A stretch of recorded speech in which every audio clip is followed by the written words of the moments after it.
What's up, dudes and dudettes? Welcome to the geekiest Karate Kid Cobra Kai related show in the world, where we cover all things Johnny and Daniel, my childhood heroes. Hosted by some random Frenchmen, everyone's invited. Tough times out there, but life is precious. Let's celebrate nostalgia and 80s memories, shall we? Look, if many years ago Seinfeld gave us the best show about nothing, and if I'll never be able to compete and pull it off, at least I could deliver and give you guys what it says on the cover. News and speculation based on your favorite iconic shows from the 80s. Karate Kid being for me the godfather of this genre, it is fair to say that the Cobra Kai writers are the new Seinfeld, kings of the hill. Now the pressure is on for their season 3, the fever is here, and I'm not talking about COVID-19 kind of fever, I'm talking about the other kind. Will they manage to deliver is the question you've been asking for months, and yes, of course, is what I've been saying for months. Why so confident? Well, probably because season 1 was no fluke. Season 2 was a touchdown, and the rest of their resume is not so bad. Even James Gunn agrees that American Reunion is the second best of the entire saga, which they wrote and directed. So Cobra Kai is in good hands. Cobra Kai wise, I'm confident they will crush it. Now, any real news this week? Speculation based on official stuff?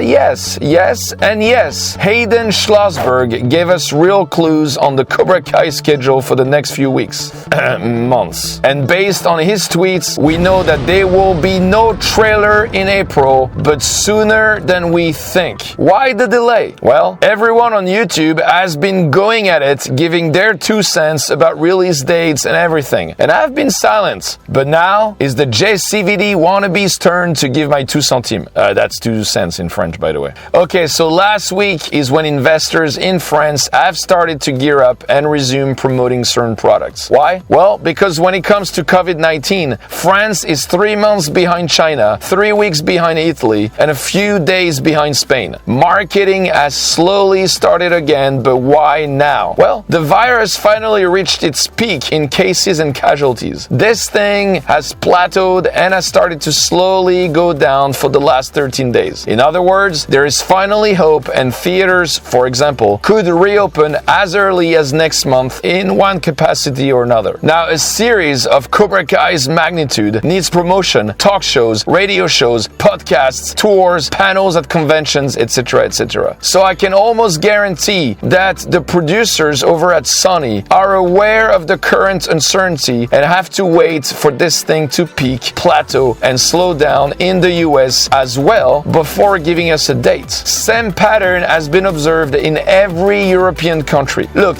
even the humongous Jimmy Fallon has a reduced audience at the moment with his recorded shows from home. They're great and successful, and his kids do steal the show, but the million views have turned into hundreds of thousands. In other words, probably the worst time to release a trailer right now. No one else is doing it, and Cobra Kai is not going to be the exception. Now, considering the US are apparently a little under 2 weeks behind France when it comes to the impact of the virus, I would say that their curve will have to start slowing down in late May before we hear anything new. So here's my prediction. Trailer in early June for a series premiering in late July. Viruses hate extreme heats, and August will be the beginning of the return to normal. Perfect timing to enjoy the series and have it grow momentum in the weeks between late July and mid-August. So there we go. I said it. Now mark my words and let's play the just price between Watch Party, Banzai Kai Dojo, Brianna, BizHacks, Cobra Kai Kid, and all the other talented YouTubers out there covering Cobra Kai, and we'll see in a few months' time who got it right, who came close, and who got it completely wrong. Let's have fun, guys. I love the community. I love the sense of camaraderie. I cannot say that word. That's a French word anyway. Camaraderie. There you go. None of us are competing. We're our fans united by the same love for characters we grew up with. That's gotta count for something, right? Daniel LaRusso was my hero growing up, and now many years later I find myself routing for the other guy, the blonde one sipping on Coors Banquet.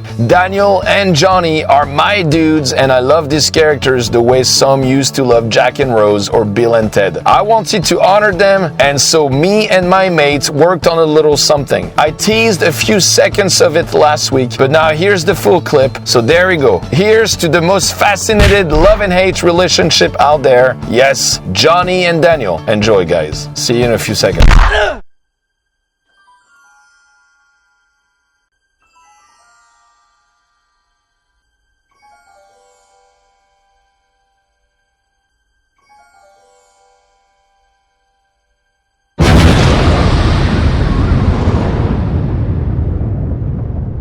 Hey, Johnny, what you doing? I happen to live here. Hey, I know Miguel's here. He needs to go home now. He's not here. It's not like he's here doing a badass job, cleaning my toilets, thinking it's part of his training. Why would I do something like that? Sensei, do I have to scrub the inside of your toilets as well? Yeah, why don't you do that, young man whose name I totally forgot, but who's definitely not Miguel. Oh, come on, Johnny. I know it's him. Dude, why so uptight? Why can't we be friends? Well, I'll show you why. I'll punch you in your teeth, and you'll have to, eat broccoli soup for the rest of your life, dude. That's why. Was that supposed to be a one-liner? Because as a one-liner, it kind of sucked. Yeah, broccoli soup. I'm telling you, man. Oh, wait a minute. I love broccoli soup. Broccoli soup is badass. See, we get so much in common, dude. Do you like course banquet? Well, shut up. I mean, stop being so cool and chill, you know what I'm saying? Makes it harder for me to crank kick your face. Chill out, LaRusso. Come on. Let's go split a burrito or something. I'm starving. I'm not splitting any of your burritos, Johnny. Not today, not tomorrow, like ever. You get that? Sensei, do I have to scrub your secret jacuzzi too? I have no idea what you're talking about. A young man who's not Miguel at all. Oh, come on, man. I had enough. Do you want to fight? Actually, I don't want to. Why not? It's hard for me to say, but I look up to you, LaRusso. Always have, always will. What did you just say? I said I love you, man. Everyone wants to be Daniel LaRusso. You're everyone's childhood hero, period. You complete me. All right, stop right there. Yeah, that's a good start. You want to split a microwave burrito with me? I'm paying. Let's do it.